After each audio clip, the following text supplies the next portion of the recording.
एकतर तू राहशील नाहीतर मी राहीन.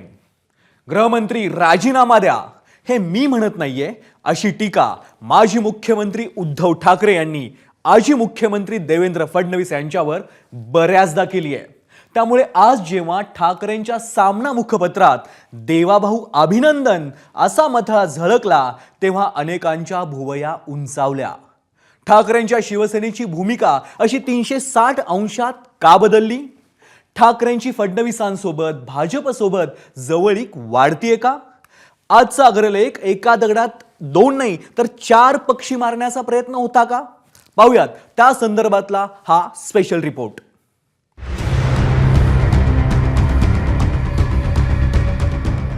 देवाभाऊ अभिनंदन हे शब्द आहेत ठाकरेंच्या सामना या मुखपत्राचे.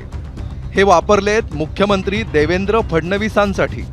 होय, त्याच फडणवीसांसाठी ज्यांच्यावर शेलक्या शब्दात टीका करण्याची एकही संधी उद्धव ठाकरेंनी सोडली नाही. कालपर्यंत माझ्या घरामधली सगळी लोक हे माझ्या घरावरती चालून येत आहेत. अगदी त्या अनिल देशमुखांनी सांगितले की कसं मला आणि आदित्यला तुरुंगात टाकण्यासाठी या फडणवीसाचे डाव होते. सगळं मी सहन करून जिद्दीने उभा राहिलेला आहे. तर तू तरी राहशील तर मी तरी राहील. अजित पवार, हसन मियां मुश्रीफ, प्रफुल्ल पटेल, सुनील तटकरे, या सगळे दादा भुसे यांच्यासह अनेकांच्या विरोधात ज्याने भ्रष्टाचाराच्या मोहिमा राबवल्या, हे कलंकित लोक आहेत आणि या स्थानात घेऊन तुम्ही सरकारमध्ये बसलात. त्याच्यामुळे आपण सरकार सुद्धा कलंकित केलाय आणि त्याच्याबरोबर महाराष्ट्र सुद्धा कलंकित केलं. विधानसभेच्या निकालानंतर आणि महायुतीला दणदणीत यश मिळाल्यानंतर ठाकरेंच्या शिवसेनेनंही आपला फडणवीस विरोध सॉफ्ट केलाय. त्याचाच एक भाग म्हणजे आजचा अग्रलेख. गडचिरोलीतील विकास कामांच्या निमित्तानं सामनानं फडणवीसांवर स्तुतिसुमनं उधळली आहेत. सामनात म्हटलंय, जहाल महिला नक्षलवादी ताराक्कासह 11 नक्षलवाद्यांनी फडणवीस यांच्या उपस्थितीत केलेलं समर्पण आणि त्याचवेळी स्वातंत्र्यानंतर म्हणजे 77 वर्षांनी प्रथमच धावलेली अहेरी ते गर्देवाडा ही एसटी बस या गोष्टी निश्चितच मुख्यमंत्र्यांच्या मिशन गडचिरोलीच्या दृष्टीनं बोलक्या आहेत. नक्षलवाद्यांचा जिल्हा याऐवजी गडचिरोलीला पोलाद सिटी ही नवी ओळख विद्यमान मुख्यमंत्री मिळवून देणार असतील तर त्याचं स्वागत करायला हवं. बीडमध्ये बंदुकीचं राज्य कायम असलं तरी गडचिरोलीत संविधानाचं राज्य येत असेल तर मुख्यमंत्री फडणवीस कौतुकास पात्र आहेत. बघा, देवेंद्र फडणवीस हे राज्याचे मुख्यमंत्री आहेत. सरकारशी किंवा त्यांच्याशी आमचे नक्कीच राजकीय मतभेद आहे. एखादं सरकार आमच्या विचारांचं नसेल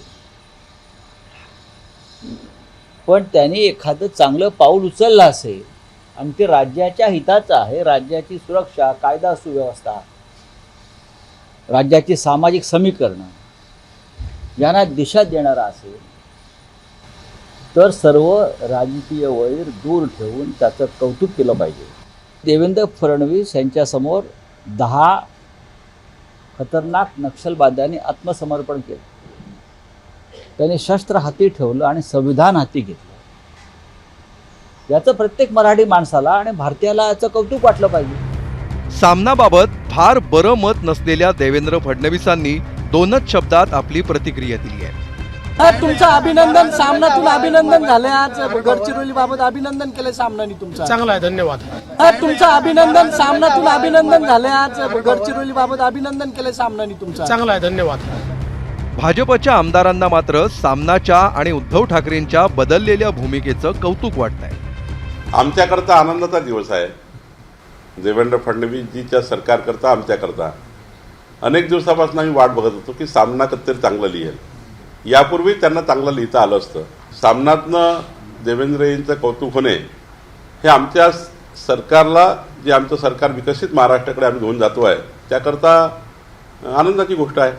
ही गोष्ट कौतुकास्पद आहे आणि सामनाने लिहिलं तर नक्कीच तुम्ही विचार करू शकता की देवेंद्रजींबद्दल जर सामना लिहित असेल तर देवेंद्रजींचं काम किती चांगलं आहे. अजून आगे आगे देखो होता है क्या. खूप चांगलं काम, खूप आदर्शवत काम 2014 ते 19 साली देवेंद्रजींनी केलेलं होतं. सामना अग्रलेखाच्या निमित्तानं फडणवीसांची स्तुती करतानाच राऊतांनी आधीचे पालकमंत्री एकनाथ शिंदेंवर टीका केली आहे. त्यावर शिंदेंच्या शिलेदारांनीही पलटवार केलाय. त्याआधीच आम्ही पालकमंत्री पाहिले ना, त्या जिल्ह्यामध्ये येणारा उद्योगाकडून खंडण्या गोळा करायच्या. तिकडला येणारा उद्योग हा तिकडल्या स्थानिक भूमिपुत्रांसाठी नसून फक्त खंडण्या आणि हप्ते गोळा करण्यासाठीच आहे, असं काही लोकांनी तेव्हा ठरवलं. त्यांना सुबुद्धी सुचली, परंतु सुबुद्धी सुचत असताना पोटातली जी मळमळ आहे, ते कावळे जसे ओरडतायत ना, तशी त्याच्या पोटातली मळमळ पण त्याच्यातनं बाहेर पडताना दिसते. आणि हे कोते विचार आहेत, म्हणजे ते करत असताना पण राजकारण करणं हे कोत्यापणाचं लक्षण आहे. राजकारण आणि खेळ ह्या दोघांमध्ये कधी काय घडेल हे कोण सांगू शकत नाही आहे.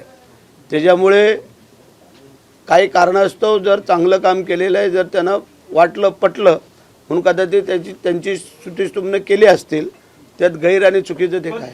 अडचण तिथंच आहे, जर गिरे तो भी टांग उपर, म्हणजे अजून पण जर काही लोकांना जर समजत नाही त्याला आमचा काय दोष आहे. आजच्या अग्रलेखामुळं आणि ठाकरेंच्या बदलत्या भूमिकेमुळं ठाकरे फडणवीस जवळीक वाढतीये का हा प्रश्न पडला तर त्याला कोणाची हरकत नसेल. या फडणवीस स्तुतीचा काय परिणाम होऊ शकतो त्यावर एक नजर टाकूया. एकनाथ शिंदेंच्या मनात असुरक्षितता वाढू शकते. पालिका निवडणुकांच्या आधी शिवसेनेची निगोसिएशन पॉवर कमी होण्याची शक्यता आहे. शिंदेंसोबतच्या आमदारांमध्ये आणि शिवसैनिकांच्या मनात संभ्रम वाढण्याची शक्यता आहे. वेळ आलीच तर BMC हातात राहावी यासाठी फडणवीसांची सहानुभूती महत्वाची ठरेल. ठाकरेंसोबत जुळवून घेणं हा नाराज अजितदादांनाही इशारा असेल.